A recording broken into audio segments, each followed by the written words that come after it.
ప్రియుడా, నీ ఆత్మ వర్ధిల్చున్న ప్రకారము నీవన్ని విషయంలో కూడా వర్ధిల్చు సౌఖ్యంగా ఉండవాలని ప్రార్థించుతున్నాను. దేవుని స్తోత్రము. దేవుని వాక్యము మాట్లాడుతుంది, నీ వర్ధిల్లాలి, సౌఖ్యంగా ఉండాలి అనేది దేవుని యొక్క ఉద్దేశం. బైబిల్లో మన మొట్టమొదట ఆశీర్వాదము, దేవుడు మానవుని పుట్టించిన తర్వాత మానవుడి కొరకు మొదట మాట్లాడిన మాట అంటే ఆదికాండం 1వ అధ్యాయంలో మనకు కనబడుతుంది. 28వ వచనము చదువుదమ్మా. దేవుడు వారిని ఆస్వాదించి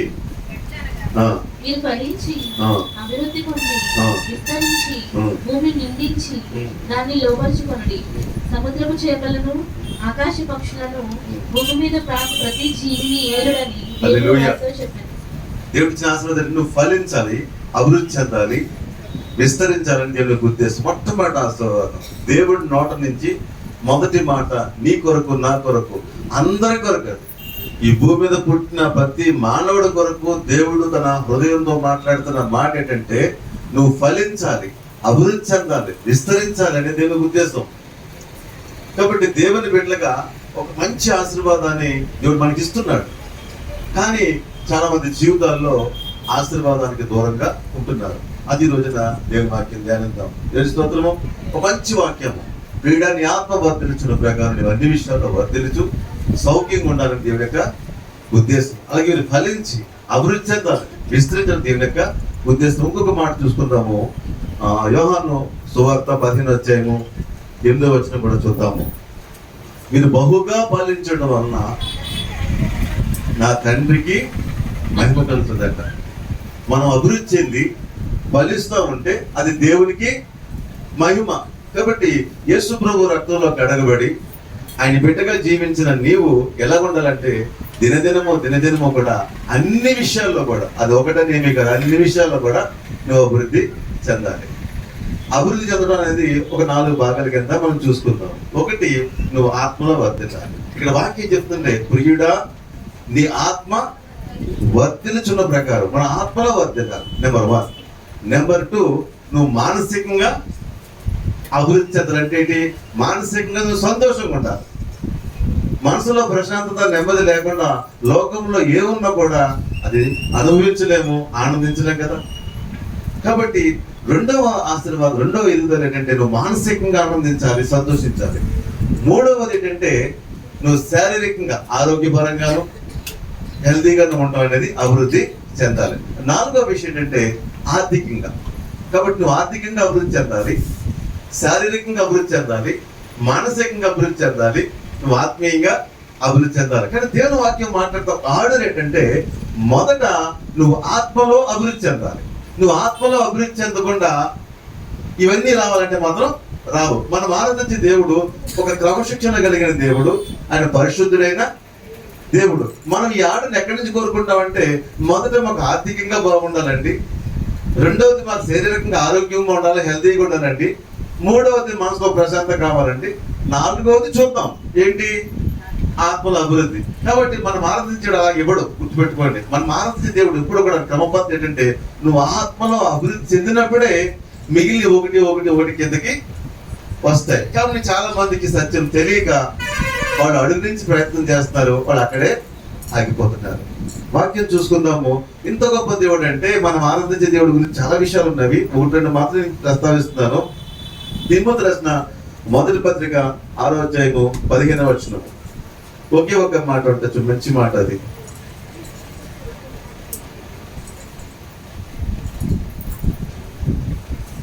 తిమోతి పత్రిక మొదటి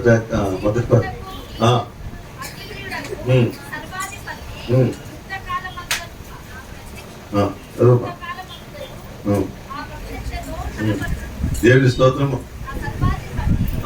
ఒకే ఒక మాట మనం తీసుకుందాం. మనం ఆరాధించే దేవుడు యేసు ప్రభుకున్న మరొక మాట ఏంటంటే ఆయన ఎవరు? శ్రీమంతుడు. ఆయన ఎవరు? శ్రీమంతుడు. శ్రీమంతుడు అర్థం ఏంటి? బాగా సంపన్నుడు. ఈ భూమి మీద శ్రీమంతుడు ఎవరు అంటే మనుషుల్లో బిల్ గేట్స్ ప్రపంచవ్యాప్తంగా తీసుకుంటే బాగా డబ్బున్న సంపన్నుడు. ఆ తర్వాత వారన్ బఫెట్, తర్వాత బైజూస్ ఆయన ఒక తర్వాత ఇలా చాలా మంది వరుసగా ఉన్నారు. మన ఇండియాకి వస్తే అంబానీ వీళ్ళందరూ కూడా.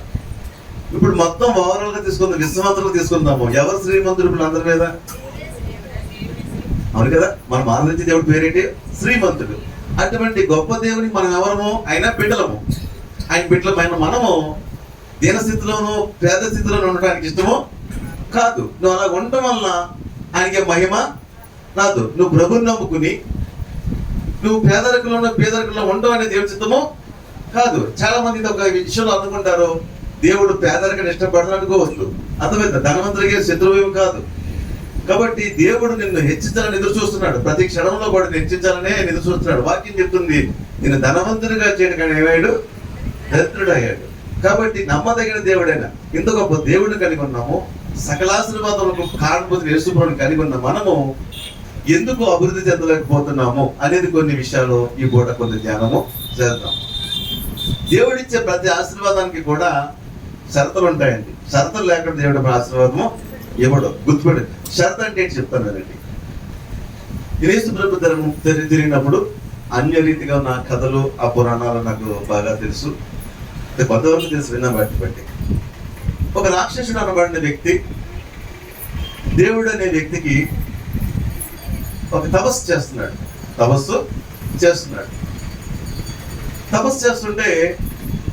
అతను తపస్సును మెచ్చి దేవుడు అనే వ్యక్తి ఏం చేశాడంటే, నీ తపస్సు నాకు నచ్చింది, నీకేం కావాలో కోరుకో అన్నాడు. నీకేం కావాలో కోరుకో అంటే, నేను ఎవరిని ఎత్తిపై చేయబెడితే వాడు కాలిపోవాలి అన్నాడు.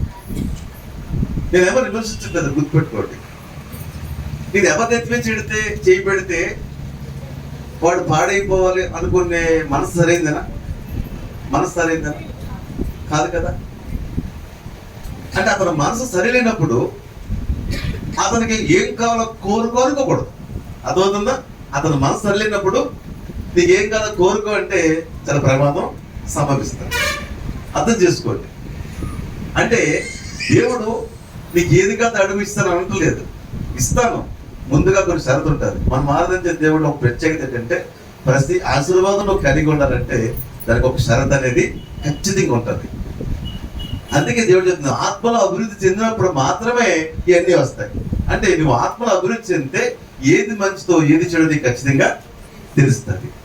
ఏది మంచితో ఏది చెడు తెలియకుండా నువ్వు కోరుకుంటే అది నీకు నష్టం కలగవచ్చు, నీ వాళ్ళ ఇతరులకు నష్టము కలగవచ్చు, చివరికి దేవునికే అవమానం రావచ్చు. కాబట్టి ఎప్పుడు కూడా బైబిల్ అంతా గమనిస్తే దేవుడిచ్చే ప్రతి ఆశీర్వాదం వెనుక కూడా ఒక ఉద్దేశం ఉంటుంది, అలాగే ఒక పద్ధతి, ఒక క్రమం అనేది ఉంటుంది. సంగతి మర్చిపోకూడదు.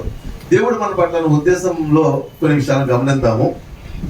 ద్వితీయోపదేశ కాండంలో మనం ఎలా ఉండాలనేది దేవుని యొక్క మనసులో ఇంకా వివరంగా ఇచ్చాడు. మనందరికీ తెలిసిన విషయాలే.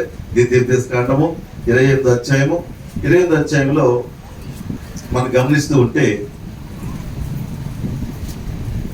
దేవునికి మన పట్ల ఉద్దేశం ఏమిటో, మనం ఎలా ఉండాలని కోరుకుంటాడు అనేది అక్కడ ఇంకా క్లియర్ గా కనబడుతోంది. 28వ అధ్యాయంలో నీవు నీ దేవుడని యెహోవా మాట శ్రద్ధగా విని నేను నీకు ఆజ్ఞాపించిన ఆజ్ఞలన్నింటినీ అనుసరించి నడుచుకుని ఎడల, ఇక్కడ కండిషన్ ఏంటి? నేను నీకు ఏదైతే బోధిస్తున్నానో అది శ్రద్ధగా వినాలి. శ్రద్ధగా అంటే ఏంటి? సెల్ ఫోన్లో సెల్ చూసుకుంటూ వాళ్ళతో వీళ్ళతో మాట్లాడి చాటింగ్ చేసుకుంటూ మెసేజ్ పెట్టుకుంటూ అదా శ్రద్ధగా వింటామంటే? స్కూల్లో కూడా అలా విన్నావు అనుకో, లాస్ట్ ఏమంటే గుడ్డు సున్నా మార్కులు వస్తాయి, అంతే కదా. అక్కడ తేలిపోతావు నువ్వు. అర్థం చేసుకోండి. శ్రద్ధగా వింటామంటే ఆయన ఏం చెప్తున్నాడు అనేది మాట శ్రద్ధగా వినాలి. శ్రద్ధగా స్కూల్లో మాట వింటే అక్కడ పాస్ అవుతావు, శ్రద్ధగా చర్చిలో దేవుని మాట వింటే ఇక్కడ పాస్ అవుతుంది. దేవుని స్తోత్రము. ఇక్కడ వినకుండా నీ దృష్టి ఎక్కడో పెట్టుకుంటే ఉపయోగము లేదు. లోకంలో ఒక సామెత ఉంటుంది, మేము చిన్నప్పుడు వాడు, దృష్టి దుర్యోధన మీద భక్తి పాండవుల మీద. అంటే మన దృష్టి ఎక్కడో ఉంటుంది. ఇప్పుడు పేరుకి మాత్రం అటెండ్ అవుతామని మన నాన్న తిడతాడు, మా అమ్మ తిడతాడు, ఇంట్లో ఆయన పక్కోళ్ళు అడుగుతారు చర్చికి వెళ్ళదా అని. అందుకు వచ్చింది కానీ నీకు రావడానికి ఇష్టమో లేదు. ఎందుకు వస్తున్నాం అనే సంగతి మొదట గుర్తించాలి. ఇక్కడ దేవుడు ఉండడం సంగతి గుర్తుపెట్టుకోవాలి, ఆయన నీతో మాట్లాడే సంగతి గుర్తుపెట్టుకోవాలి. వాక్యం చెప్తుంది, ఆయన మాట నువ్వు శ్రద్ధగా విని నేడు నేను నీకు నేడా రేపా నిన్న ఈ రోజే ఈ క్షణమే దేవుడితో మాట్లాడుతున్నాడు. ఇప్పుడు ఆలోచించాలి. నేడు ఎప్పుడు వాక్యం ధ్యానించినా కూడా ఇదే వాక్యం ధ్యానించాలనుకో, ఈ రోజే ఈ క్షణం అంది దేవుడు నాతోటి మాట్లాడి. ఎప్పుడో కూడా సంవత్సరం జరిగిపోయిన సంఘటన కదా, ఊహించుకోదు. ఈ రోజే నీ దేవుడితో మాట్లాడుతున్నాడు. ఏంటి? నేడు నేను నీకు ఆజ్ఞాపించుచున్న ఆయన ఆజ్ఞలన్నింటినీ అనుసరించి నడుచుకునే ఆజ్ఞలన్నింటినీ ఏం చేయాలట? అనుసరించాలి. దాని ప్రకారం నడుచుకోవాలి. వింటే మాత్రం సరిపోదు, విన్న వాటి ప్రకారం ఏం చేయాలంట? అనుసరించి నడుచుకోవాలి. నడుచుకుంటే ఏముంటుందంట? ఇది యెహోవా భూమి మీద ఉన్న సమస్త జనముల కంటే నిన్ను హెచ్చించిన దేవునికి స్తోత్రము. ఎంత గొప్ప దేవునండి ఇది. ఎంతో మంది భూమి మీద అంటారు, వారందరికంటే నువ్వు పరిస్థితిలో ఉండాలంటే నువ్వు చేయగలిగేది ఏంటంటే ఆయన మాట శ్రద్ధగా విని దేవుడికి ఇష్టమైన ప్రకారం నువ్వు నడుచుకోవడం అడుగులు ప్రారంభించు. అలా నడుస్తూ ఉంటే దేవుడిని చూస్తూ ఉంటాడు. వెంటనే ఏం చేస్తాడు? అడుగు అడుగుల పైకి హెచ్చిస్తాడు. దేవుని స్తోత్రము. ఆయన హెచ్చింపు ఎలా ఉందనేది కింద చూసుకుంటే ఏముంటది? నీవు పట్టణంలో నీవు నీ దేవుడైనా యెహోవా మాట వినియలా ఈ దీవెనలన్నీ నీ మీదకి వచ్చి నీకు ప్రార్థించును. నీవు పట్టణములో దీవింపబడదువు, పొలములో దీవింపబడదువు. నువ్వు పట్టణంలో, నువ్వు సిటీలో ఉన్నా, మరి పల్లెటూరులో ఉన్నా ఏమవుతావు? నువ్వు దీవించబడతావు. కాబట్టి నీకు దీవెన ఉంటుంది. దేవుని స్తోత్రము. నేను వేరే నా సాక్ష్యం చెప్పాను. నేను వేరే చోటకి వెళ్ళాను, అక్కడ నేను దీవించబడం లేదా? వ్యతిరేకమైన వచ్చినా కూడా దేవుడు నా పక్షంగా కార్యము చేశాడు. కాబట్టి నువ్వు ఒంటరిగా ఉన్నప్పుడు కూడా ఆయనకి తోడుగా ఉంటాడు. దేవుని స్తోత్రము.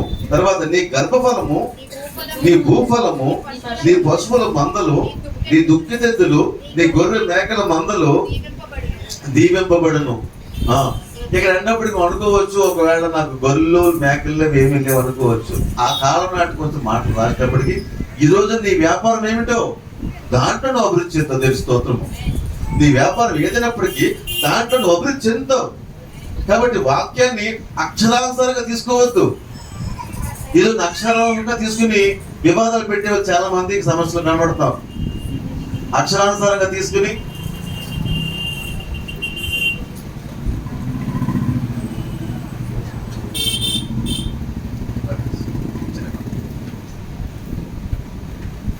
దేవానికి వందనాలు.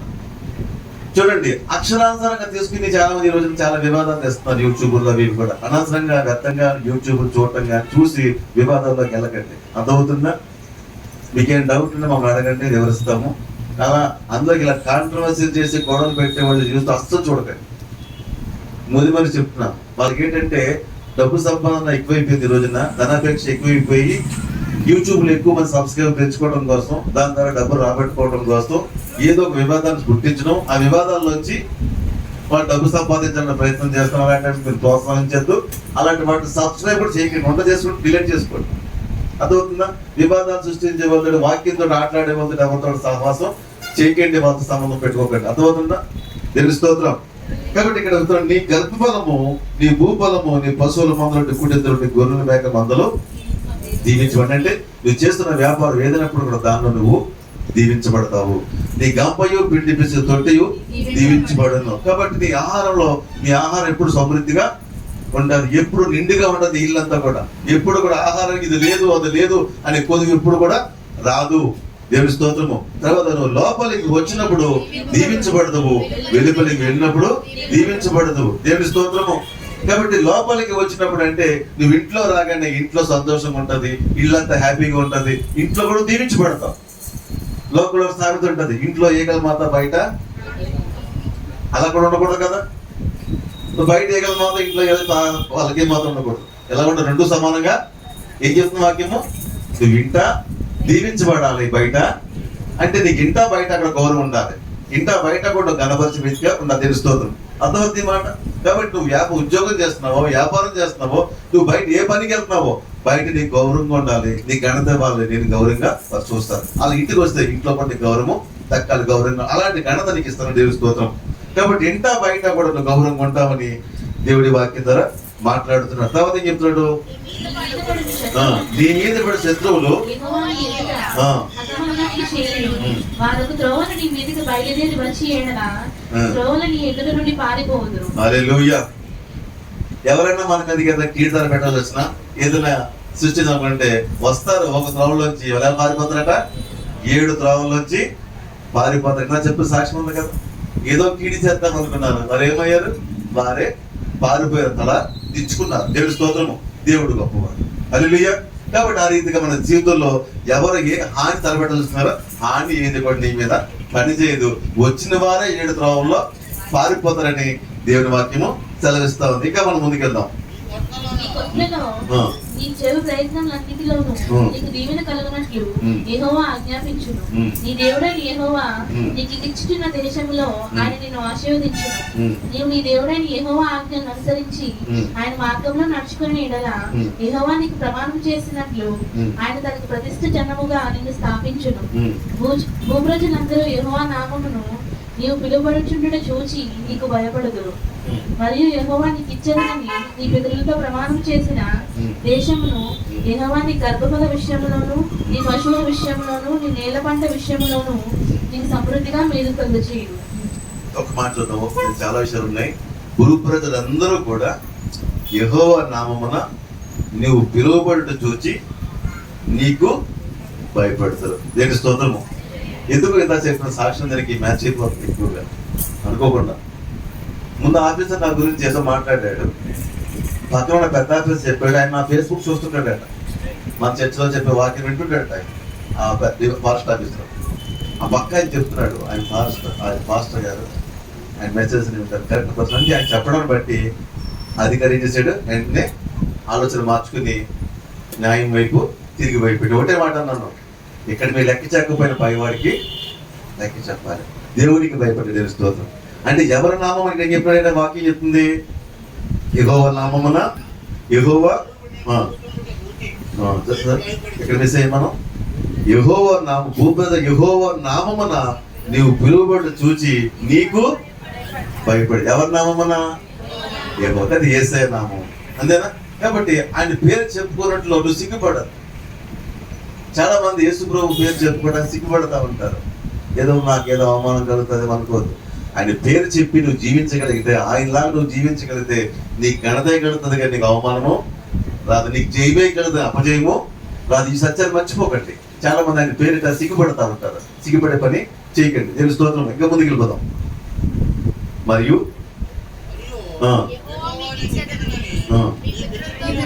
ప్రమాణం చేసిన దేశమున యెహోవా నీ గర్భఫల విషయంలోను, నీ పశువుల విషయంలోను, నీ నేల పంట విషయంలోను నీకు సమృద్ధిగా మేలు కలుగచేయును. హల్లెలూయా.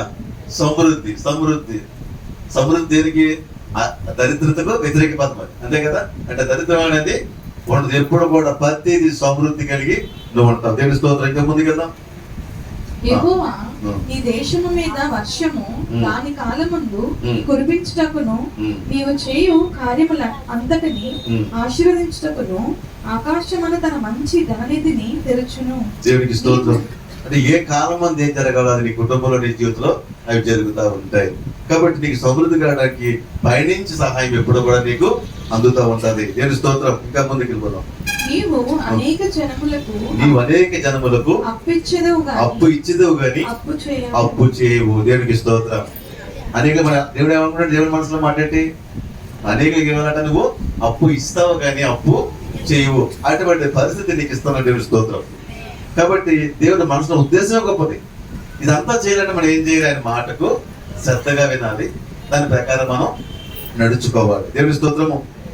తర్వాత ఏం చెప్తున్నాడు ఆయన, నేను నీకు ఆజ్ఞాపించిన మాటన్నిటిలో దేని విషయంలో గాని కుడికి గాని ఎడమకు గాని అన్యుల దేవతలను అనుసరింపకయు వాటిని పూజింపకయు ఉన్న ఎడల నీవు అనుసరించి నడుచుకొనవలెనని నేను నీకు ఆజ్ఞాపించున్న ఈ దేవుడైన యెహోవా ఆజ్ఞలను విని వాటిని అనుసరించి వైకుల ఎడల యెహోవా నిన్ను తలగా నియమించును గాని తోకగా నియమింపడు. దేవునికి స్తోత్రం. నేను తలగా ఉంచుతాడు కానీ తోకగా. తలంటే అనుసరణ ముందుంటావు, నువ్వు పైన ఉంటావు. ఆ స్థితి నీకు ఇస్తాడు దేవుడు, అంతేగాని లాస్ట్ లో పెట్టి చివరిలో ఉంచేవాడు దేవుడు. నీ పట్ల గొప్ప ఉద్దేశాన్ని కలిగి ఉన్నాడు. ఇంత గొప్ప ఉద్దేశము, ఇంత గొప్ప ఆశీర్వాదం కలిగిన మనము ఎందుకు మనం మిస్ అవుతున్నాం, ఎందుకు మనం దూరంగా ఉంటున్నాం అనేది కొన్ని మనం చూద్దాము. ఈరోజు కూడా కొన్ని మాటలు శ్రద్ధగా విందాము.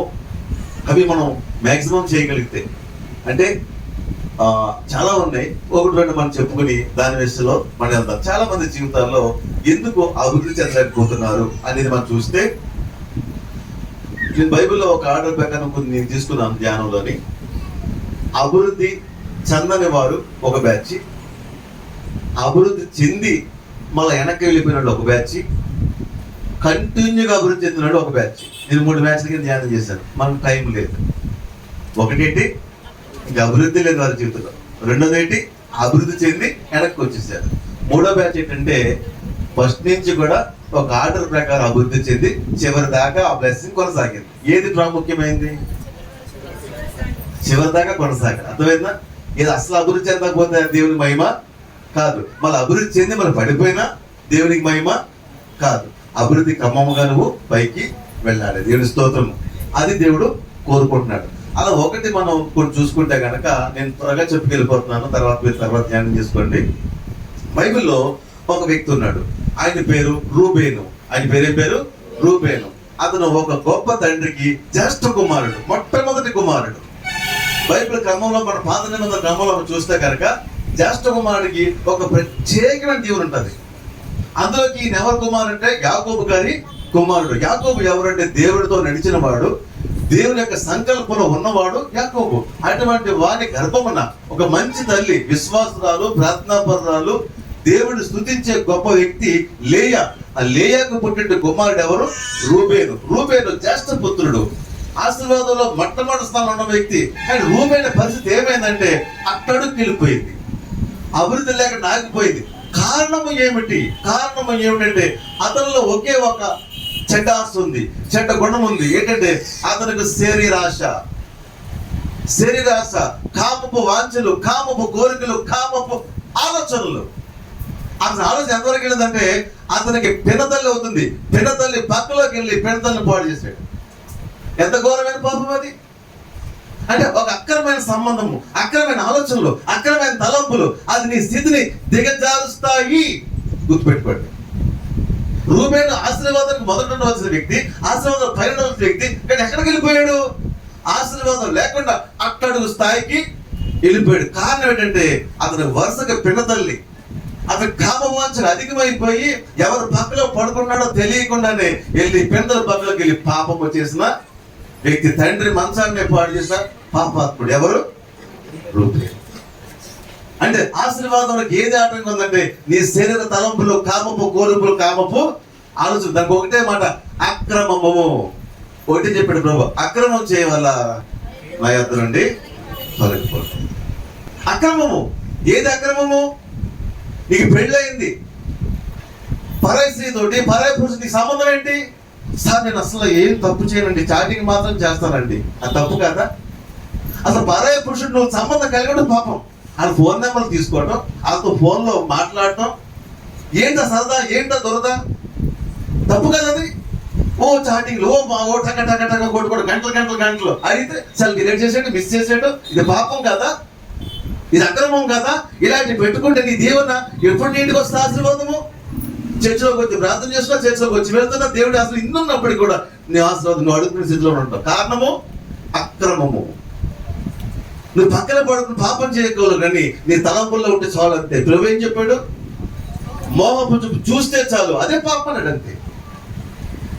కానీ నీకు ఆర్డర్ ఉంది, నీకు ఒక భార్య ఉంది, నీకు ఒక భర్త ఉన్నాడు, చాలు అలాగే ఉండు. ఈ సైడ్ చూపుడు, సైడ్ ప్రపంచం ఎందుకు? ట్రైన్లో కూర్చుంటాం, ఎవరైనా కూర్చుంటా, కంట్లోనే ఏం తప్పు చేయరు, ఒకళ్ళొక చూసుకోవడం పాపం చేయడం. ఏంటో కంటితోటి కలెక్టర్ అవుతా తలంపుల్లో, అది అక్రమం కదా? ఈరోజు నేను చాలా మంది చూస్తున్నాను, చాలా భయంకర పరిస్థితుల్లో ఉంటున్నారు. ఒకసారి చాటింగ్ చేయడం తప్ప పాపం అంటే నేను మొన్నసారి చెప్పాను. ఒక వ్యక్తి మెసేజ్ పెట్టిన తర్వాత మళ్ళీ ఆ వ్యక్తి ఎదురు చూస్తున్నాం అంటే అది పాపమే. ప్రభు పాపం చెప్తున్నాను చూడండి. ఒక స్త్రీ చూడడం తప్పు కాదు. ఇప్పుడు ఒకసారి ఎదురు పడతాను అనుకోకుండా అలా చూసేవాడు, మళ్ళా చూసేవాడు పాపం. ఈ అమ్మాయి అందంగా ఉంది, ఈ అబ్బాయి అందంగా ఉన్నాడు, మళ్ళా చూస్తే అది మోహపు చూపు. ఎదురుపడ్డాడు మనం తలదించుకుపోవాలి, తలెత్తి వెళ్తాం, ఎదురు చూస్తాం. తెలిసిన వాళ్ళు కావచ్చు, ఎవరో కావచ్చు. ఒకసారి చూడటం పాపము అంటే ఒకసారి పాపం చేయడం ఉద్దేశం కాదు, అనుకోకుండా ఎదురు పెడితే ఒకసారి చూడటం తప్పు కాదు. తాను చూసిన తర్వాత భలే అందంగా ఉన్నాడే, భలే ఆనందంగా ఉంది అని తిరిగి తిరిగి చూసేవా, అది పాపం. అది పాపంలోకి పడవేస్తుంది. అర్థమవుతుందా? ఇది ఏమవుతుంది? అక్రమంలోకి దారి తీస్తుంది. అలాగే నీ జీవితంలో కూడా ఈరోజు ఒక చాటింగ్ చేస్తావు, నీ ఫోన్ ఎగదగ చూస్తున్నావు, నీ ఆలోచన అంతా అక్కడే ఉంది. ఆ అబ్బాయి ఎప్పుడు మెసేజ్ పెడతా, నేను ఎప్పుడు రిప్లై, ఎప్పుడు రిప్లై. ఇది పాపం కాదా? ఇది అక్రమం కాదా? ఏంటి నీకు సరదా ఏంటి? నీకు భర్త లేడా, బిడ్డలు లేరా? నీకు సరదా ఏంటి? పూర్వం ఒక రాజు ఉండేవాడట, నేను చెయ్యొద్దమన్నా కానీ వీళ్ళు ఎవరికైనా తామర చేసే తామర చేయొద్దు, చేసి సిగ్గు పెడతారు. చాలా మందికి అనుభవం ఉంటుంది. తామర అంటే ఇంకా దూరం వస్తుంది కదా, ఆ దొరద గోక్కుంటే సరదాగా ఉంటుంది. తామర దొరద గోక్కుంటే భలే ఉంటుంది, ఎక్కువ గోక్కుంటే కుండ అయిపోతుంది. ఎక్కువ గోక్కుంటే ఏమవుతుంది? కుండ అవుతుంది, సెప్టిక్ కూడా అవుతుంది. అయితే ఆ తామర తగ్గించుకోవడానికి రాజు ఇచ్చేటంటే మందు తెప్పించుకున్న మందు అయితే పోయింది, మందులు అయితే పోయింది, దురద అంతా పోయింది. కానీ రాజు కోరిక ఏంటంటే అది గోక్కుంటే సరదాగా ఉందే, మళ్ళీ తెచ్చుకున్నట్టు తెచ్చుకుని చేయి పట్టించుకున్నాడు కొంచెం. అంటే ఇది గోక్కోవాలి, తగ్గిపోవాలి. ఇదే చాలా మంది ఊరినే గోక్కుంటారు, ఊరినే. ఎందుకంటే అవసరమా? నీ కుటుంబం నష్టం తెచ్చి, నీ కుటుంబం శాపం తెచ్చి ఈ దురదలు ఎందుకు? ఏసు రక్తంలో కడగబడ్డ నీలో ఈ పాపం ఎందుకు? ఆ చిన్న చిన్న పాపలు ఎందుకు అవసరమా నీకు? నీ కుటుంబానికి దేవుడు ఇచ్చే గొప్ప దేవుడు కోల్పోతున్నావు. నువ్వు ధనగా ఉంచావు, దేవుడు కోరుకుంటూ తోటగా మారిపోతున్నావు. అప్పించేవాడు కాదు, అప్పించినట్టు మారిపోతున్నావు. ఇంట బయట అవమానం కలుగు. కారణం ఏంటి? చిన్న చిన్నవి చాలు. కాబట్టి మీరు వెళ్తూ పడవలో చిన్న కన్నం పెట్టుకొని చాలు. మాకు కొంచెం మునిగిపోతారు అంతే, ఎండ మునిగిపోవచ్చు. ఆ ప్రయాణం కాన్సెప్ట్ ఏమవుతుంది రోజున అనవసరం కావచ్చు. దయచేసి మీ హృదయాన్ని సరి చేసుకోండి. ఎవడో మీకు లెక్క చెప్పండి. నీ భర్తకు లెక్క, నీ భార్యకి లెక్క, నీ తల్లిదండ్రులు లెక్క కాదు, దేవునికి లెక్క. దేవుడికి లెక్కనే బ్రతుకు నీలో ఉంటే నీ బ్రతుకు మారుతుంది. దేవుని స్తోత్రం. కాబట్టి రూబేను పరిస్థితి ఏంటంటే శరీర ఆశ, శరీర ఆలోచనలు, శరీర తలంపులు. అందుకే రూబేను మొదటి నుంచి బ్లెస్సింగ్ లేదు. కారణం ఏంటి? చూడండి, తండ్రి నన్ను నోరారా దీవించాడు, అతను దీవించిన దీవులన్నీ ఫలించాయి. ఎవరు? యాకోబు దీవించినవి. చూడండి ఒకసారి చూద్దామా, ఆదికాండం 49వ అధ్యాయము.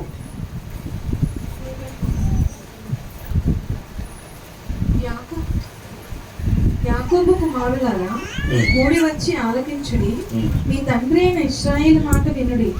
రూబేను, నీవు నా పెద్ద కుమారుడు, నా శక్తియు, నా బలము యొక్క ప్రథమ ఫలమును, ఔన్నత్య అతిశయమును, బలాతిశయమును నీవే.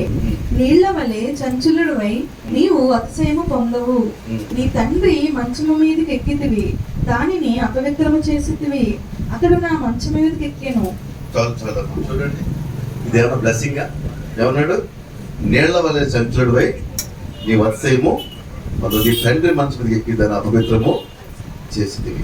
కాబట్టి రూబేను లిస్ట్ తెచ్చుకుంటే సెట్ అర్థమవుతుందా? లేడు, అతను భవిష్యత్తు తర్వాత ఏమీ కనబడలేదు. సో అదే తండ్రి మళ్ళీ ఎవరిని దీవించాడు చూడండి. యోసేపు చూద్దామా, 22వ వచనం. యోసేపు ఫలించడి కొమ్మ, కోట యొద్ద ఫలించడి కొమ్మ, దాని రెమ్మలు గోడ మీదకి ఎక్కి వ్యాపించి తెలుస్తుంది. యోసేపు ఫలించడి కొమ్మ, దాని కొమ్మలంటే గోడకి ఎక్కి అలా అలా వ్యాపిస్తుంది. కారణం ఏంటి? యోసేపుకి రూబేన్కి తేడా ఏంటి? ఇద్దరు పురుషులే. ఒక పరాయి స్త్రీ వచ్చి యోసేపుని పాపం చేయమని అసలు పాపానికి పారిపోయాడు. అక్కడ ఎవ్వరు లేరు, ఆ ఇంట్లో ఎవ్వరు కూడా లేరు. స్త్రీ అంటే ఎవరు లేరు. అంటే యోసేపు దేవుడు ఉన్నాడు అన్నాడు. ఆయన ఈ విధంగా పాపము నేను అన్నాడు. దానికి అవమానం వచ్చింది, నష్టం వచ్చింది. కానీ దేవుడు ఏం చేసాడు? ఫలించడు కొమ్మగా చేసేడుతో. ఇక్కడ కన్న సొంత తల్లితో సమానం ఆ వ్యక్తి ఈ పాపము చేసి వీడేమయ్యాడు? భ్రష్టుడైపోయాడు. ఇద్దరు దేవుని పెట్టలే, ఇద్దరు దేవుని యొక్క ఏర్పాట్ల వాళ్ళు, కానీ ఏమయ్యారు? కాబట్టి ఈరోజు నీ జీవితం మారాలంటే నీ హృదయ తలంపులు మారాలి. నేను చేయనండి, సెల్ ఫోన్లో చెట్టే చూస్తానండి, చూస్తే చాలు ఒక రోజు ఇంత పాపం చేయిస్తుంది. చాలా మందికి రోజు సెల్ ఫోన్ అందుబాటులో ఉంది, చాలా భయంకరంగా దుస్తులు చేస్తున్నాయి, చాలా భయంకరంగా ఉంటున్నాయి. కేవలం నీకు అడ్డు అదుపు ఏమీ లేదు, నీ వివేకమే ముఖ్యం, దేవుని భయమే ముఖ్యం. తప్పితే ఇంకేం ఆధారము ఎవరిని ఆపలేరు. నీ తండ్రి ఆపలేడు, తల్లి ఆపలేదు, నీ భర్త ఆపడు, భార్య ఆపదు, ఎవ్వరు ఆపరు. దేవుడు చూస్తున్నాడు, ఆయన దృష్టికి నేను పాపం చేయకూడదు అని ఒక గ్రహింపు కలిగి, నా ఆశీర్వాదాన్ని కోల్పోకూడదు గ్రహింపు కలిగి నువ్వు జీవిస్తే నువ్వు జాగ్రత్తగా ఉంటావు. లేదా నీ హృదయంలోకి వచ్చిన పాపంతో నువ్వు రైట్ అంతా అయ్యే చూసి పక్కన ఎవరు చూడగలవు? నీ అమ్మ, నీ తల్లిని చూడలేవు, చెల్లిని చూడలేవు, నీకు పుట్టిన కూతురు కూడా చూడలేవు. చూడగలుగుతావా? రాత్రి అంతా పాపపు తలంపుతో నిండిపోయి పొద్దున్న స్పష్టంగా నీ కూతురు చూడు, నీ కూతుర్ల చట్టాలు వచ్చేద్దాం. నీ కొడుకుని చూడు చట్టాలు. ఎందుకంటే నువ్వు చూసేవేమే కాబట్టి వద్దు, నీ కళ్ళని జాగ్రత్త పెట్టుకో. రూబేన్ జీవితం ఒక్కడు మనం చూసుకుంటే అతని జీవిత అభివృద్ధి కారణం ఏంటంటే అపవిత్రపు ఆలోచనలు, అపవిత్రపు తలంపులు, అక్రమ ఆలోచనలు. కాబట్టి అక్రమానికి దూరంగా ఉండండి. నెంబర్ 1. నెంబర్ 2, దేవుని స్తోత్రము. ఇది చదవ అయిపోయింది. రెండోది ఏంటంటే మనము యాసావు. రెండోది ఎవరు? ఏసావు. ఏసావు జ్యేష్ఠ కుమారుడు. ఇతను కూడా ఇస్సాకు యొక్క జ్యేష్ఠ కుమారుడు. ఆశీర్వాదానికి వారసుడు. ఆశీర్వాదానికి వారసుడు అయ్యింది. దేవుడి యొక్క బిడ్డల యొక్క తాతయ్య గారు ఎవరు? అబ్రహాం గారు. అబ్రహాం యొక్క మనవడు జ్యేష్ఠ కుమారుడు అయ్యిండు. కూడా యాసావు ఏమయ్యాడు? భ్రష్టుడు అయ్యాడు. యాసావు చేసిన తప్పేంటి? తిండిపోతుతనము. యాసావు అంటే భ్రష్టుడికి లేడని చెప్పేసి వాక్యము ఏమేసుకున్నాడు? ఒక పూట కూటి కోసం నేషనల్ పార్కును, పూట కూటి కోసం తిండి బోధన అయిపోతారమ్మా. ఈ తిండి వల్ల ఎక్కిన తర్వాత మనం ఎలా కరిగించుకొని వెళ్తాం. తిండి వల్ల ఏమవుతున్నాయి? రకరకాల సమస్యలు వచ్చేస్తుంది. పని చేసే తక్కువ, తినేది ఎక్కువ. దయచేసి తిండిపోతాను మంచిది కాదు. అదవత మితముగా తినడం అలవాటు చేసుకోండి. ఇంకా కొంచెం తినగలుగుతాను అన్నప్పుడు ఆపేయాలి. అర్థమవుతుందా? మంచి ఆరోగ్య లక్షణం ఏంటంటే ఇంకొక ముద్ద తినగలదు అన్నప్పుడు ఆపేసుకోవాలి. అది బెస్ట్. అర్థమవుతుందా? ఇలా ఉన్న ఫ్యాక్టరీకి ఒక వారానికి ఒక పూట రెస్ట్ ఇవ్వాలి. రైస్ మిల్లు ఫ్యాక్టరీ ఒక వారానికి ఒక పూట రెస్ట్ ఇస్తారు. ఐలింగ్ చేస్తారు, బిల్లింగ్ చేస్తారు. అలాగే ఒక పూట ఉపవాసం ఉంటుంది. ఒక పూట ఉపవాసం, అది నీకు ఆశీర్వాదకరం. అర్థమవుతుందా? కాబట్టి యాసావు ఒక పూట కోటి కొరకు ఏం చేసేట జ్యేష్ఠత్వ హక్కును ఆయన చేసుకున్నాడు. చాలా మందికి తిండి మొక్కలేందే మొదట దిగదట. మొక్కలేందే మొదట దిగకపోతే ప్రమాదం సుమా. చాలా ప్రమాదాలు పడిపోతావు, చాలా ఆపదలు పడిపోతావు. జాగ్రత్త. ఆహారం అడిగే దృష్టి వద్దు. అర్థమవుతుందా? మనుషుడు ఆహారం వల్ల, దేవుడి నోటి మాట వలన బ్రతుకుతాడు. కాబట్టి అన్ని విషయాల్లో కూడా ఆహారం అని కొట్టు తెచ్చిపోవద్దు. అలా అయిపోతే చివరికి వద్ద ఆహారం ఇంటి కష్టమైపోతాం. కాబట్టి మితముగా ఉంటాం అలవాటు చేసుకోండి. దేవుడి స్తోత్రము. కాబట్టి ఆహారం చాలా జాగ్రత్త. యాసావు ఏం చేసినట్ట? ఒక పూట కూటి కొరకు జ్యేష్ఠత్వ హక్కును అభ్యసుకున్నాడు. కాబట్టి నేను చెప్తున్నాను, ఎప్పుడైనా సరే మీ ఇంట్లో గొడవలే రాకూడదు, ఏ కారణం కూడా రాకూడదు. అందులో ఇక తిండి కోసం అసలు కూడా రాకూడదు. అర్థం అవుతుందా? తిండి కోసం ఇది ఉండేవే, అది ఉండేవే. ఇంక మీ ఆయన ఏమంటే భాష గారు మాట్లాడదాం, మా ఆయన ఏమనట్లేదు, నువ్వు మీరు బతకస్లు అయిపోకండి. ఆడవాళ్ళు కూడా వాళ్ళకి ఇష్టమైనది ఏంటో తెలుసుకుని అది వండటం మీ యొక్క బాధ్యత. అర్థమవుతుందా? ఇంక భాష గారు వెళ్ళే వాక్యం చెప్పారండి, ఇంక మా ఆయన అసలు ఏం అడగట్లేదండి అని అనుకోవద్దు. మీ ఆయన గారికి ఏది ఇష్టమో అది ఒక క్రమం ప్రకారం వండటం. ఇంట్లో సగం డాక్టర్ ఏమంటే భార్యనమ్మ. తెలుసా మీకు? ఆహార పద్ధతిలో కాయగూరలు వండుకోవాలి, ఆకుకూరలు వండుకోవాలి, మాంసం తినాలి. అది ఒక ఆర్డర్ ఉంది. అది వారం ఒక రోజు అంతవరకే. కాయగూరలు, ఆకుకూరలు, పప్పు, ఒక ఆర్డర్ అంతా కూడా సగం డాక్టర్ ఏమంటే ఇంట్లో ఆడవాళ్ళే. అర్థమవుతుంది. ఈ మెనూని మీరు పాటించాలి. ఆ మెనూ ప్యాకెట్ తెప్పించుకోవాలి. అది వండి పెడితే వాళ్ళు ఆరోగ్యంగా ఉంటారు. అర్థమవుతుందా? వ్యవసాయం ఏం చేసిన ఏంటంటే ఒక పూట పోటీ కొరకు తన జ్యేష్ఠత్వ హక్కును అమ్మేసుకున్నాడు. కాబట్టి తిండి కోసం నీ యొక్క జీవితాన్ని అమ్మేసుకోవద్దు. తిండి కోసం దేవుని యొక్క సన్నిధిని పోగొట్టుకోవద్దు. అర్థమవుతుందా? కాబట్టి దేనికోసం అమ్మేసుకుంటున్నావు? ఈరోజు చాలా మంది ఆ తిండి కోసం ఆ పూట వెళ్ళకపోతే, చర్చికి వెళ్ళకపోతే ఏమవుతుంది? మనకి రోజు పనికి వెళ్తే మనకు 500 వస్తుంది, 1000 వస్తుంది. అంతకంటే గొప్ప కదా దేవుడి సన్నిధి. చాలా మంది జీవితంలో ఇది ఒక బలహీనత ఉంటుంది. రాక పని వచ్చిందని ఈరోజు వెళ్ళిపోతానండి. అంతకంటే గొప్ప దేవుడి సన్నిధి, గుర్తుపెట్టుకోండి. కాబట్టి యాసావు ఒక పూట కూటి కొరకు జ్యేష్ఠత్వ హక్కును అమ్మేసుకున్నాడు. హల్లెలూయా. ఇంకా మనం చూస్తూ ఉంటే చాలా మంది జీవితాలు ఉన్నాయి. వాటిని మనం ధ్యానించడానికి టైము లేదు. ఇక ఇద్దరు వ్యక్తులు ఒకే ఒక లైన్ లో మనం కంప్లీట్ చేద్దాము. యోధా గెహాజీ. గెహాజీ ఎవరంటే ఒక గొప్ప దైవ సేవకుడు దగ్గర ఉన్నటువంటి శిష్యుడు.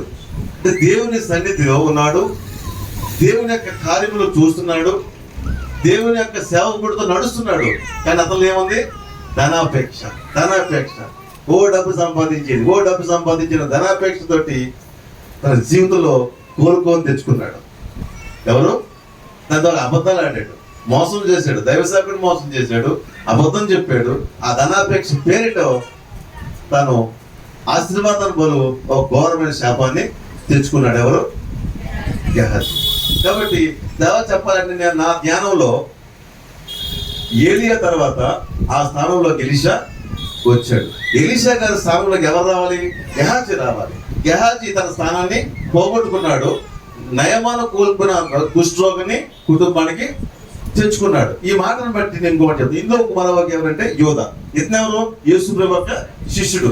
యేసు ప్రభుతో ఉంటున్నాడు, యేసు ప్రభుతోనే నడుస్తున్నాడు, ఆయన సహవాసం, ఆయన మాటలు వింటున్నాడు, ఆయనతో ఉంటున్నాడు. కానీ అతను బుద్ధి మారలేదు. దొంగ బుద్ధి అంటే యేసు ప్రభు చేస్తున్న కానుకల్ని నెమ్మదిగా నొక్కేస్తున్నా. అంటే దేవుని సన్నిధిలో ఉండి పాపం చేసేవారిని గురించి ప్రశ్నిస్తున్నాడు ఈరోజు దేవుని సన్నిధిలో. అదవుతున్నా దేవుని సన్నిధికి వస్తున్నారు. ఎందుకు వస్తున్నారంటే పాపం చేయడానికి వస్తున్నారు. యూత్ వస్తున్నారు. ఎందుకు వస్తున్నారంటే ఆ అమ్మాయి వస్తే ఈ అబ్బాయి వస్తాడు, ఈ అబ్బాయి వస్తే ఆ అమ్మాయి వస్తుంది. ఎందుకు వస్తారు వీళ్ళు? పాపం చేయడానికి. దేవుని వాక్యం కోసం కాదు, పాపం చేయడానికి కలుసుకుంటారు వీళ్ళు. అంటే దేవుని సన్నిధిలో పాపాన్ని నిలయంగా చేసుకున్న వాళ్ళ జీవితాలు భ్రష్టులుగా మారిపోతాయి. గెహాజీ జీవితం ఏంది? శాపానికి గురైపోయాడు. యోధా జీవితం ఏంది? అర్ధాంతరంగా అందమైపోయింది. దేవుని సన్నిధి జాగ్రత్త. చాలా మంది దేవుని సన్నిధితో ఆటలాడుతూ ఉంటారు. Be careful. దైవ సేవకుడు చూడలేదని ఎవరో చూడలేదు పాపం చేయడానికి ప్రవేశించకండి. దేవుడు చూస్తున్నాడు. అందులో ఈ సన్నిధి అగ్ని వంటి సన్నిధి. తెలుసా మీకు? ఇది అగ్ని వంటి సన్నిధి. Be careful. ఇది ఆశీర్వాదం నిలవే కానీ శాపాన్ని నేనేమో తెచ్చుకోకండి. Be careful. మీకు చనువు ఉంటుంది, స్త్రీ పురుషుల పట్ల చనువు ఉంది, మాట్లాడుకోవచ్చు, కానీ అది అతిగా పోవద్దు. అదొక తలంపులు పాటు చేసుకోవద్దు, అక్రమం దాంట్లో ప్రవేశించద్దు. కాబట్టి ఇక్కడ ఎవరిని ఆటంకం పెట్టాం, కానీ మీ లెక్కలు ఉండాలి. పురుషులుగా మాట్లాడుకోవాలి, స్త్రీలుగా మాట్లాడు. ఒక ఆర్డర్ ఇది. అత్యవసరమైతే తప్పితే ఒక స్త్రీ పురుషుడు స్త్రీ అంతవరకు, అంతకు మించిన తప్పులు ఇక్కడ చేయడానికి లేదు. అది చేస్తే దేవుని లెక్క అప్పచెప్పాలి. యోధ దేవుని సన్నిధిలో ఉంటూ దొంగతనం చేసిన వ్యక్తి. దొంగ బుద్ధి ఉందా? ప్రమాదం. అర్థమైందా? జాగ్రత్త. ఆ చనువు ఉంటుంది, అవకాశం ఉంటుంది. ఆ దొంగ బుద్ధి అతనికి విలువైన అవకాశాన్ని పోగొట్టింది. శిష్యులందరూ కూడా గొప్ప స్థాయికి వెళ్ళిపోయారు. యోధ మాత్రం జీవితం ఏమైంది? యేసు ప్రభు తెలుసు, యోధ దొంగని ఆయన చెప్పాడు. కానీ ఎందుకు చివరికి ఇచ్చాడంటే ఏ రోజు కాదు ఆ రోజున మారతాడా అని. అదో ఈ రోజు కాదు ఈ రోజున మారతాడా అని. దైవ సేవకులుగా మేము చూస్తాం కొన్ని తప్పులు. మా ఉద్దేశం అంటే నువ్వు దేవుని సరే దూరం అయిపోతే మొత్తం పాడైపోతావు కదా, ఇక్కడే ఉంటే ఒక రోజు మారుతావు కదా. మా అవసరం అదవుతుందా? మా కంటికి కూడా కనబడతా ఉంటాయి అని అడిగితే ఒప్పుకోరు. కానీ మా ఉద్దేశం ఏంటంటే దేవుని సన్నిధిలో ఉంటే ఈ రోజు కదా ఇంకొరు మారుతావు, ఎందుకంటే వాక్యంతో మాట్లాడుతున్నాం కదా. అది మొత్తం దేవునితో దూరం చేస్తావు అనుకుంటే మొత్తం ప్రశ్న అయిపోతారు కదా. అది మా ఉద్దేశం. తెలుస్తుంది యేసు ఉద్దేశం అదే. యోధ దొంగని తెలుసు, కానీ ఎందుకు ఊరుకున్నాడంటే ఈ రోజు రోజు వాక్యం చేత మాట్లాడే చూశాడు. యోధలో మార్పు రాలేదు. అర్థం చేసుకో. దేవుని సన్నిధికి వస్తున్నాం, వెళుతున్నాం, మార్పు లేకుండా ఇది ఒక సరదాగా గడిపేసి సరళంగా మాట్లాడుతున్నాం అనుకో, ఒక రోజు నా ప్రమాదంలోకి పడిపోతాం. జాగ్రత్త. దేవుని సన్నిధి ఆశీర్వాదానికి నిర్ణయం. దేవుని స్తోత్రము. ఇంకా మనం చూసుకుంటే చాలా విషయాలు ఉన్నాయి. మనకి సమయం అయిపోయింది. చాలా విషయాలను స్టడీ చేయడం జరిగింది.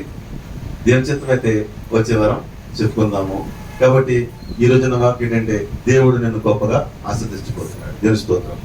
నువ్వు ఫలించి అభివృద్ధి చెంది విస్తరించి భూమిని నిండించాలి. ప్రియుడా, నీ ఆత్మ వర్ధించిన ప్రకారం అన్ని విషయాల్లో సౌఖ్యంగా ఉండాలి, వర్ధిల్లాలని కోరుచున్నాడు. మనం ఆరాధించే దేవుడు ఆయన శ్రీమంతుడు. ఆయన శ్రీమంతుడు, నువ్వు శ్రీమంతుల్లో ఉంటావు. దేవుని స్తోత్రం. అలా కోరుకుంటాడు, అలా ఆశిస్తున్నాడు. కానీ మనం ఎందుకు ఉండలేదంటే మనలో ఇంకా దేవుడి పాపాలు నిలబెట్టుకున్నాం అనుకున్నాం. చివరికి ఒక మాట చెప్తాను. ఈ శిష్యులతో మాట్లాడుతుంటాడు ఆయన. ఓ కుటుంబాన్ని ప్రవేశించమన్నాడు శిష్యుల్ని. అక్కడికి వెళ్ళి ఆ కుటుంబాన్ని ఆశ్రదించి రమ్మన్నాడు. అక్కడ ఆశ్రయం తీసుకోమన్నాడు యేసు ప్రభు. కానీ ప్రభు ఒక మాట చెప్పాడు, ఆ కుటుంబాన్ని దీవించరండి.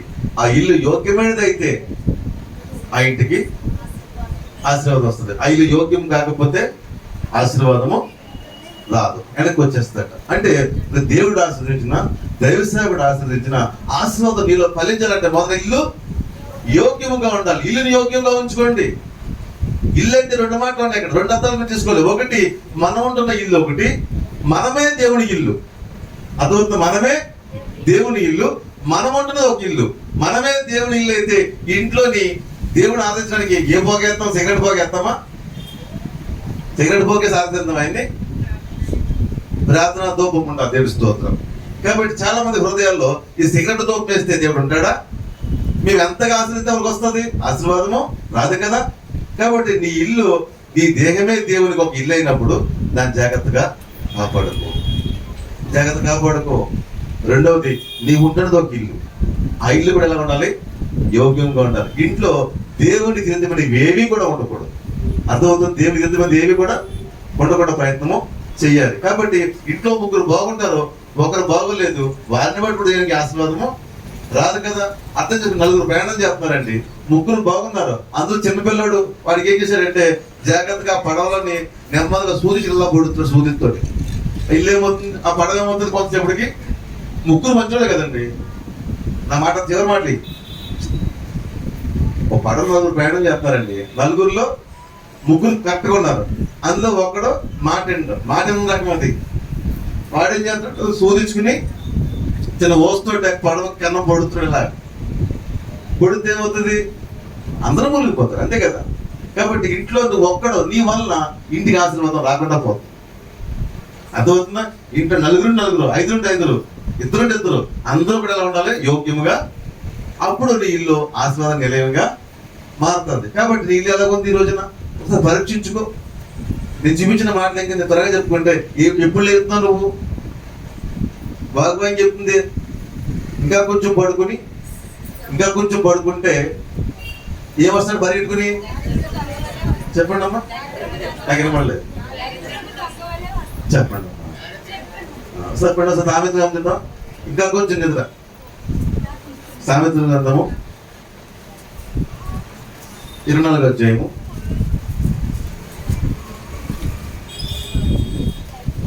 సామెత గ్రంథం 24వ అధ్యాయము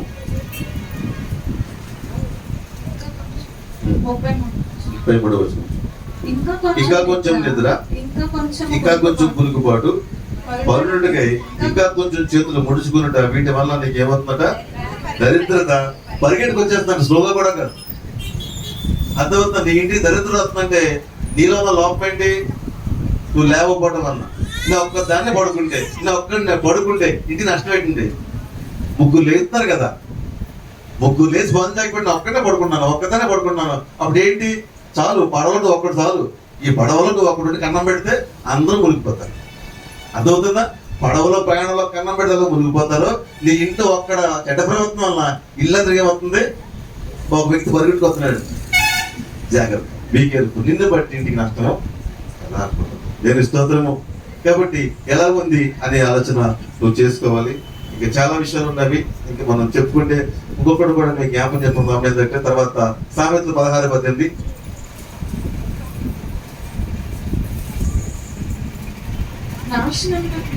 నాశనమునకు ముందు గర్వము నడుచును, పడిపోవుటకు ముందు అహంకారమైన మనస్సు నడుచును. ఇది ఎవరంటే అభివృద్ధి చెంది పడిపోయిన అన్నమాట. ఇందా చెప్పిన విషయం ఏంటంటే అసలు అభివృద్ధి లేని వాళ్ళు. ఇది ఎవరది? అభివృద్ధి చెందారు, మళ్ళా పడిపోయారు. కారణం ఏంటి? గర్వము. నాశనమునకు ముందే కదా గర్వం. జాగ్రత్త. గర్వం అనే గుణం ఎప్పటికీ మంచిది కాదు. ఎప్పుడో కూడా తగ్గించుకున్నాడు హెచ్చించబడినాడు. కాబట్టి ఎట్టి పరిస్థితుల్లో గర్వం అనే మాట తెచ్చుకోద్దాం. దేన్ని బట్టి ఉండకూడదు. డబ్బును బట్టి, అందాన్ని బట్టి, ఇల్లుని బట్టి, ఆస్తిని బట్టి, దేన్ని బట్టి కూడా నువ్వు గర్వం తెచ్చుకున్నావా అది నీ పత్నానికి మోకడుగు వేసినట్లుగా. నాశనమునకు ముందు గర్వము నడుచును, పడిపోవటకు ముందు అహంకార మనసు నడుచును. చివరికి ఒక మాట చెప్పి నేను ముగిస్తున్నాను. ఇందాక అన్నగా మనం చెప్తాను. లాస్ట్ మాట రాత్రి ధ్యానంతో నాకు కనిపించిన విషయం చెప్తాను. సామెతల గ్రంథము, క్షమించిన ద్వితీయోపదేశకాండము, చాలా బీ కేర్ఫుల్. ఇది ద్వితీయోపదేశకాండము ఇలా కూడా ఉంటుంది అనుకోవచ్చు మీరు. 7వ అధ్యాయము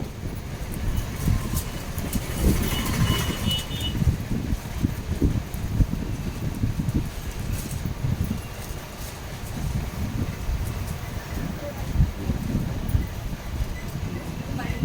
11 చదువుచే.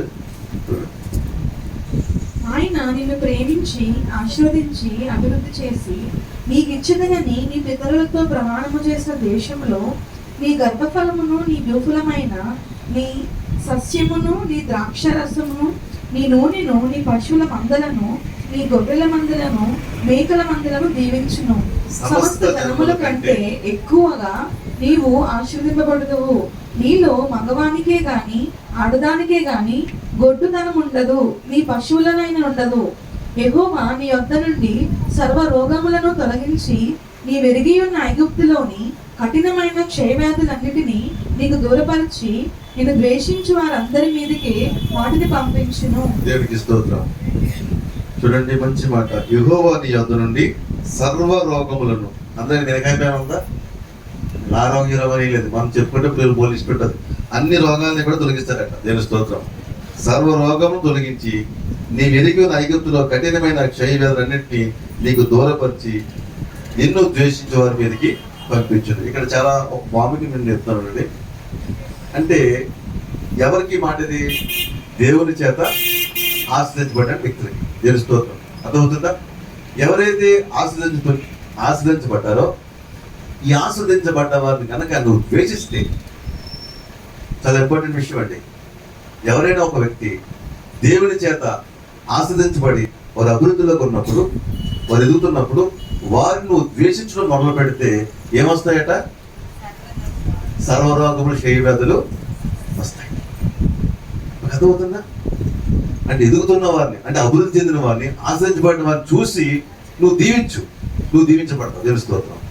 వాక్యం ఏం చెప్తుంది? నా ఆదికాండ 12వ అధ్యాయంలో నేను ఆశ్రదించే వారిని ఆశ్రయించను, నేను సేవించే వారిని సేవించదు. కాబట్టి ఎవరైనా దేవుల్లో ఆశ్రయించబడితే నువ్వు ఏం చేయాలి? God bless you. నీ ఇంటికి బ్లెస్సింగ్ వస్తుంది. God bless you. నీ ఇంటికి ఏమొస్తుంది? ఆశీర్వాదం వస్తుంది. అలా కాకుండా వాళ్ళు ఎదుగుతున్న స్థితిని బట్టి వారు ద్వేషిస్తూ కూర్చున్నాం అనుకో, వాక్యం చెప్తుంది సర్వ వ్యాధులు మన నీ ఇంటికి. ఎందుకంటే నువ్వు వారు ద్వేషిస్తున్నావు కాబట్టి. దయచేసి దేవుని ఎదుగుతున్న వాళ్ళని ఎవరిని కూడా ఇంకా మీరు వారిని పక్క పెట్టుకోండి. అంతా వారు ఎదుగుతున్నారా? దేవుని స్తోత్రం. వారిని ఆస్వాదించాలి. అంతకు ఏమి అనుకో. నేను అనుకుంటే లేని సమస్యల్ని తెచ్చుకోవాలి. కాబట్టి దయచేసి దేవుని బిడ్డలుగా మనము మంచి ఆశీర్వాదం కలిగి ఉన్నాము, ఆశీర్వాదానికి వారసులైన కాబట్టి ఎప్పుడు కూడా ఇతరుని ఆశీర్వదించి బిడ్డలో ఉంటాము. దేవుడి మాటలు దీవించను కాక. ప్రార్థన చేసుకుందాం.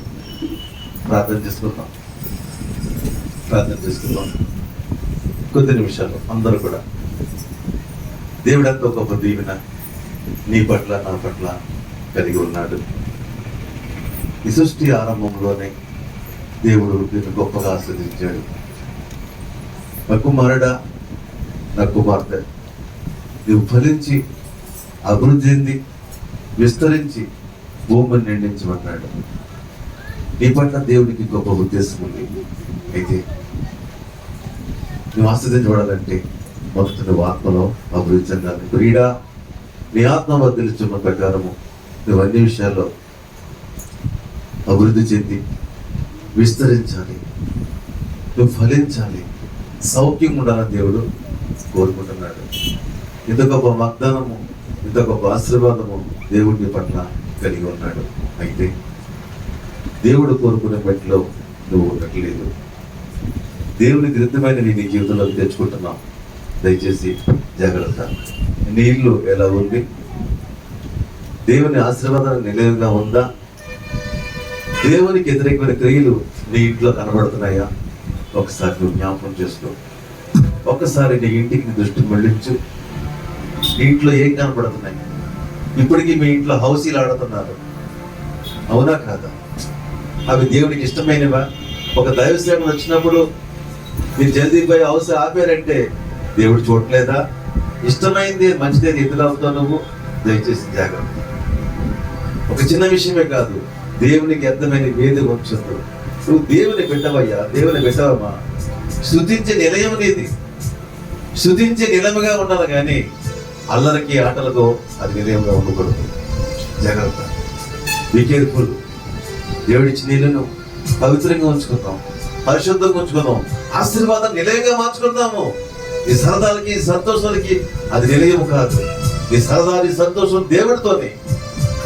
అప్పుడే దేవుని పొందుకోగలుగుతాము. దయచేసి నీ ఇల్లు ఎలా ఉంది ఒక్కసారి ఆలోచన చేసుకోండి. ఈ క్షణమే దేవుడు నీతో మాట్లాడితే నీ ఇంట్లో నా పుస్తకము, నీ ఇంట్లో నా ఆ కాయిన్స్ ఇప్పుడే ఈ క్షణంలోనే అది నువ్వు నిర్ణయించుకో. అది కాలంలో పాడే వద్దు. దేవునికి రిద్ధమైనది ఏది నీ ఇంట్లో ఉండదు. ఒక చిన్న విషయం మాత్రమే నువ్వు ప్రేరేపడమని చెప్పగలుగుతాను. ఇంకా ఏమున్నాయో నీ ఇంట్లో ఏమున్నాయో అది ఈ క్షణం అంతే. నేడే దేవుడు నీతో మాట్లాడాడంటే నేడు నీతో చెప్పిన మాటలు శ్రద్ధగా వినేలా అని దేవుని వాక్యం చెప్తుంది. నేడు నేను నీతో చెప్పిన మాట శ్రద్ధగా వినేలా, దాన్ని అనుసరించినలా, ఆ ప్రకారం నడుచుకునేలా ఈ దీవెనలు నీకు వస్తాయన్నాడు.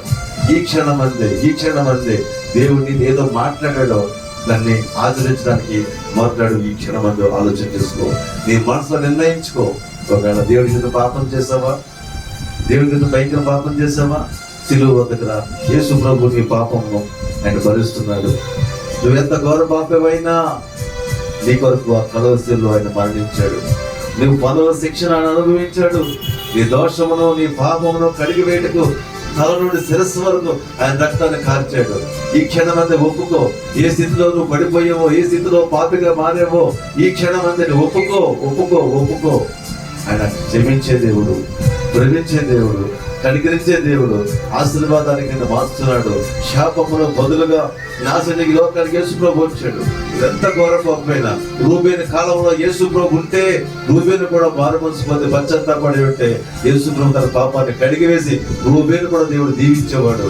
కాబట్టి ఈ క్షణం అందే నేను ఏ స్థితిలో పడిపోయావో, శరీరాస్తో పడిపోయావా, నేస్త్రాస్తో పడిపోయావా, ఈ లోకాస్తో పడిపోయావా, ఏ స్థితిలో నువ్వు పడిపోయావో ఒక్కసారి జ్ఞాపకం చేసుకో.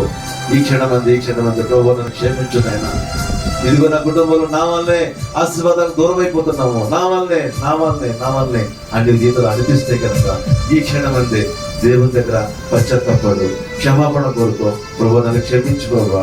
ఈ చిన్న పాపమే కావచ్చు, ఇది చిన్న విషయమే కావచ్చు, ఈ విషయంలో నేను బలహీనాను నన్ను క్షమించు నాయన, నన్ను మన్నించు ప్రభు. రండి నన్ను బట్టి నా కుటుంబానికి ఆశీర్వాదం రావాలా, కానీ నన్ను బట్టి శాపము రాకూడదు ప్రభా అని ఏ వ్యక్తికి ఆ వ్యక్తి పరిశీలన చేసుకుని మీ హృదయాన్ని సరి చేసుకుంటారో దేవుడు అనుగ్రహించే ప్రతి దీవెన నీ ఇంటికి రాబోతుంది. నీ జీవితాన్ని హెచ్చించబోతున్నాడు. దేవుడు మహిమాన్ని ఉంచిపోతున్నాడు. మీరు బహుగా ఫలించడం వలన నా తండ్రికి మహిమ అంటున్నాడు. కాబట్టి ఈ లోకంలో నువ్వు బహుగా ఫలించాలి. ఆ విషయంలో పై స్థాయిలో ఉండాలి. నువ్వు తలగా ఉండాలి, నువ్వు తోకగా ఉండకూడదు, ఇచ్చేవాడిగా ఉండాలి, పుచ్చుకునేవాడిగా ఉండకూడదు. నువ్వు ఇంట దీవించబడాలి, బయట దీవించబడాలి. అన్ని దీవెనలు సంభవించాలంటే ఈ క్షణం అంటే ఒక నిర్ణయం తీసుకో. దేవుని ఆలయం నీ హృదయం ఎలాగుంది, దేవుని దేహం ఎలాగుంది ఒక్కసారి పరిశీలన చేసుకుందాం.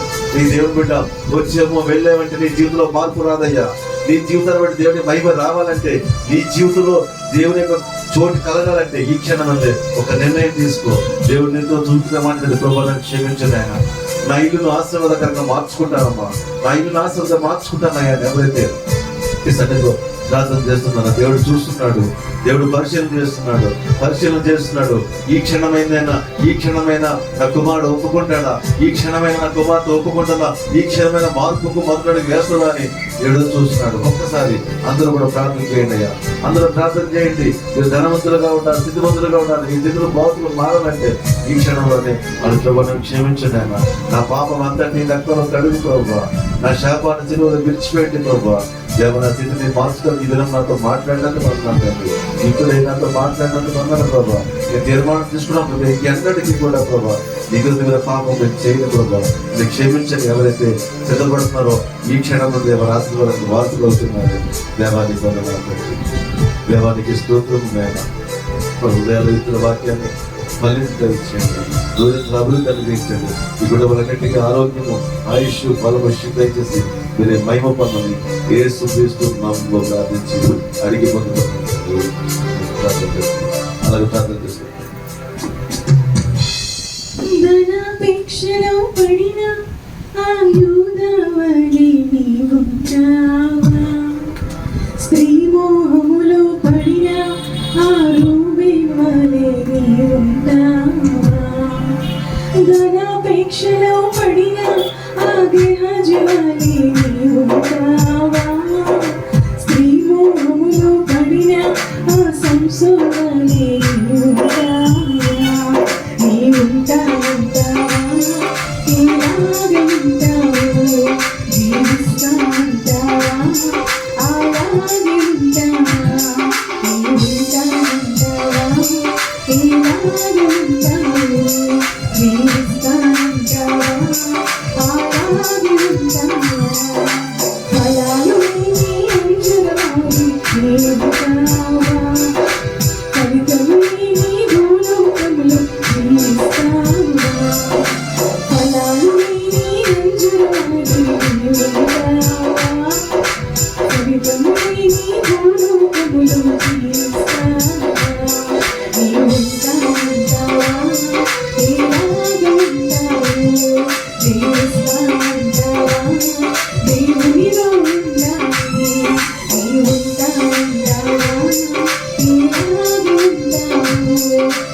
ఫలించి బొమ్మగారు అభివృద్ధి ఫలించడి బొమ్మ వలె యోసేపు వలె గోడలు పైకెక్కి గొప్ప స్థితిలో ఉండాలని దేవుడు కోరుచున్నాడు. దేవుని ఆశీర్వాదము, దైవ సేవకుల ఆశీర్వాదము, నీ తండ్రి ఆశీర్వాదం నీ జీవితంలో ఉండాలంటే ఈ క్షణం అంటే నీ జీవితంలో ఒక మార్పుకు ఒక్కడికి దేవుడిని దీవించిపోతున్నాడు. దేవాన్ని పొందనాలండి. ఈరోజు నన్ను ఇతర వాక్యాన్ని హృదయాల ఫలింపు దయచేసి మీరు కోరుకునే ఆ ఉన్నతమైన మెట్లో ఉన్న కృప చూపమని యేసుక్రీస్తునామములో ప్రార్థించి అడిగి కోరుకున్న తండ్రి ఆమేన్. తండ్రి అయిన దేవుని ప్రేమయు ఆయన కుమారుడు దర్శనం చేసుకున్న కృపయు పరిశుద్ధాత్మ దేవుని సహవాసము ఇప్పుడు ఎల్లప్పుడూ సదాకాలం తోడైందని కాక ఆమేన్. మరి రేపు బుధవారము